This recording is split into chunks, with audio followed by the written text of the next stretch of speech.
Bueno, quería hablarles de un libro que recibí hace un tiempo, lo compré por correo, pero que no es un libro nuevo. Es un libro que además había leído hacía muchísimo tiempo, en las épocas de estudiante. El libro es este, El ciclo de la Revolución Contemporánea, y el autor es José Luis Romero. ¿Por qué es importante este libro para mí y para nuestra materia? Porque condensa buena parte de las apreciaciones de la historia social que luego se desarrollaron durante la segunda mitad del siglo XX. ¿Qué es lo que dice este libro? Dice muchas cosas, pero en todo caso es portador de una visión de la historia muy consistente con la defensa del concepto de revolución burguesa y muy pertinente para su ensamble con las perspectivas que inducían a pensar que en el siglo XX podía materializarse para el orden universal lo mismo que se había generalizado en el siglo XIX desde la Revolución Francesa para el siglo XIX. Esto es, si en el siglo XIX era cierto que había habido una revolución política condicionada por la emergencia de un actor social, esto es, la burguesía,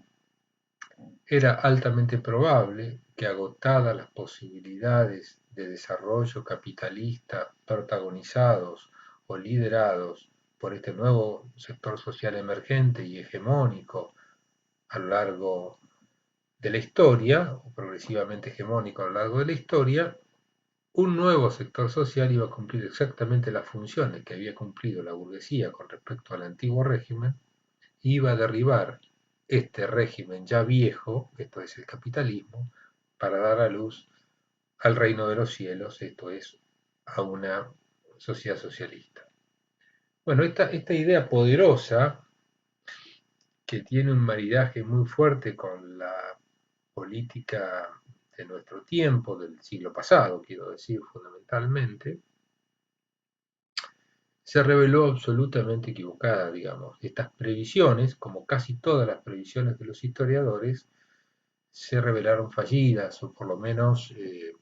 defectuosas en su pretensión, por causas que ya hemos tratado lo suficiente pero que vamos a seguir tratando porque van a reaparecer en nuestras clases, en nuestro programa, ¿no? Yo lo que quería hacer es utilizar una parte de este libro para ilustrar una bisagra del siglo XIX con respecto al siglo XX, como es la Primera Guerra Mundial. Para Romero, la Primera Guerra Mundial fue el enfrentamiento necesario entre estas dos conciencias, entre la conciencia burguesa y la conciencia revolucionaria. Es muy probable que el autor en este camino, anticipo mi opinión con respecto a esto, esté,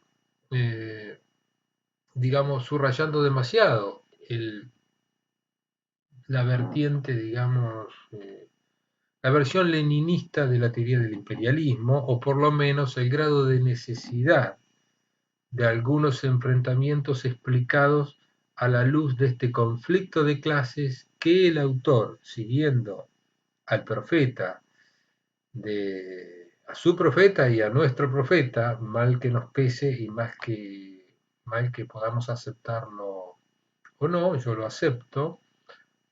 por la pregnancia que tuvo y que todavía tiene entre los historiadores un pensamiento marxista enunciado en ocasión de ese 1848 célebre por lo que ocurrió en 1848 y también por lo que se escribió muy contemporáneamente sobre esta fecha. Sobre esta fecha, como ustedes saben, el propio Carlos Marx enuncia un texto muy importante que es La lucha de clases en Francia, donde dice que lo que acaba de ocurrir en el 48 es el primer enfrentamiento entre burguesía y proletariado, y que esto derivó en una victoria de la burguesía que probablemente sea una de las últimas. Las próximas, cuando el proletariado se desarrolle más, van a ser victorias de los sectores sociales subalternos. Bien, esto fue mentira en lo que vino, porque allí donde ocurrió un cambio sustantivo no ocurrió protagonizado por estos sectores sociales subalternos, o por lo menos no ocurrió de la manera prevista, eh, con el protagonismo de un sector social que adquiere conciencia de sí, desarrolla instrumentos políticos determinados para constituir un escenario revolucionario. Esto no pasó, más bien eh, la Revolución Rusa se explica, como saben, mucho más directamente en relación a la Primera Guerra Mundial. Pero si consideramos a la Primera Guerra Mundial como derivación del conflicto imperialista, ahí sí tenemos una amalgama, un hilvanar que permite el sostenimiento de ese gran motor del siglo XIX que es el marxismo, ¿no? Y todas sus derivaciones historiográficas presentes. Quizá la gran coherencia de las interpretaciones formuladas por Carlos Marx, que además escribe, fíjense, al calor de 1848, un poquito antes de 1848 en realidad, el Manifiesto Comunista, nada menos. Esa gran obra de propaganda, que evidentemente no tiene un rigor, digamos, científico, como le hubiera gustado decir a él, que sí tenía y tiene el capital, digamos, por lo menos en términos de esfuerzo, ¿no? En términos de esfuerzo de búsqueda de fuentes, de coherencia, no de enunciación discursiva propagandista, como sí es el Manifiesto Comunista, que no tiene, no tiene otro propósito que traducir una versión emotiva de algo que está implícito, sí, en los textos más elaborados y más exigentes de Marx, sobre todo en su obra cumbre, que es El Capital. Nunca nos olvidemos, nunca, que lo que estudió Marx fue el capitalismo y que lo que esperaba que se desarrollara antes de cualquier otra veleidad, aún a contrapelo seguramente de sus deseos, era el capitalismo. Por eso, en Rusia, cuando discutían con los populistas lo acusaban, o acusaban a los marxistas, quiero decir, al Partido Obrero Socialdemócrata ruso, en el cual estaba Lenin ya, Trotsky y todos los demás, los acusaban de procapitalistas, porque entendían que el capitalismo era un paso previo y necesario para el desarrollo ulterior de cualquier forma de convivencia social y económica que se quisiera postular. Y al revés,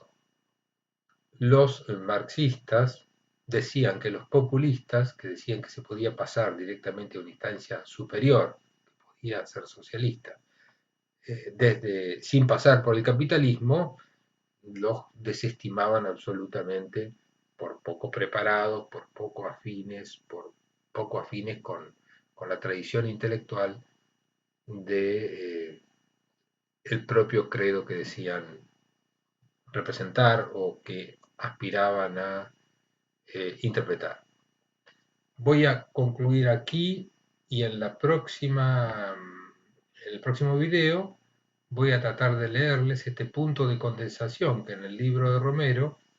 implica lo que él considera el choque necesario entre dos perspectivas incompatibles. Este choque necesario se da en la Primera Guerra Mundial, en su criterio,